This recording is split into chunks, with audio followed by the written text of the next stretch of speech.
চলো বন্ধুরা, আজকে তোমাদের দেখাবো আমি বাড়িতে এঁচোড় চিলি কীভাবে বানাই।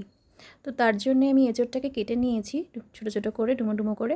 তো সেটাকে কড়াইতে জল দিয়ে একটু নুন দিয়ে হালকা করে ভাপিয়ে নিয়েছি। তারপরে জলটাকে ঝরিয়ে রেখে দিয়েছি সাইডে।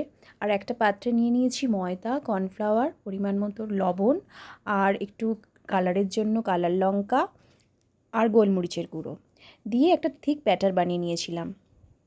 একটা কড়াই গরম করে তাতে তেল দিয়ে তেলটা গরম হয়ে গেলে সেই ব্যাটারটা যেটা বানিয়ে রেখেছিলাম সেই ব্যাটারের মধ্যে ওই সেদ্ধ করে রাখা এঁচড়গুলো ডুবিয়ে ডুবিয়ে ভেজে নিয়েছি।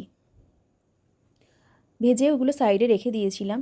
তারপরে একটা কড়াইয়ে তেল গরম করে আবার একটু রসুন কুচি দিলাম, আর কেটে রাখা ডুমো করে কেটে রাখা পেঁয়াজগুলো দিয়ে দিলাম।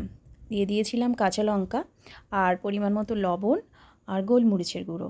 তারপর দিলাম চিলি সস। পেঁয়াজটা হালকা ভাজা ভাজা হওয়ার পরে দিয়েছি chilli sauce, red chilli sauce, soya sauce আর টমেটো সস।